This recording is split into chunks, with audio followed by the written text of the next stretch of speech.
Ш, М, Б, И, К, Н. Уже на этом этапе ясно, лучше ли призывник видит вдали или разглядит мельчайшие детали вблизи. Антон Диогенов на приеме у окулиста. Именно здесь выяснится, способен ли он стать снайпером. Впереди армия. Потому что каждый мужчина должен отслужить, я считаю.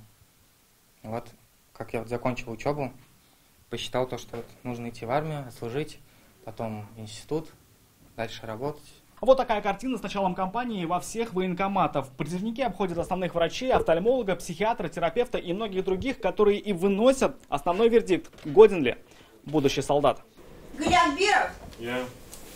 Узнать, годен или не годен к службе в армии, только в военкомат Новосавинского и авиастроительного района в Казани приходит по 50 человек в день. Если возникает необходимость, если выявляются какие-то заболевания или подозрения на заболевания, мальчик получает направление, призывник получает направление и идет на обследование. Если же со здоровьем все в норме, но служить не дает право учеба или наука, то и здесь призываться можно. Вступили в силу правки в закон о призыве. Определенная категория граждан может отказаться от реализации своего права на освобождение от призыва на военную службу или право на отсрочку от призыва на военную службу путем подачи заявления в призывную комиссию и призваться на военную службу. Есть шанс попасть в сухопутные и ракетные войска, в Кремлевский полк, в научные подразделения, на флот или в авиацию. Ожидается, что до декабря татарстанские призывники попадут во все рода российских войск. Охранять покой страны отправится около 3500 новобранцев.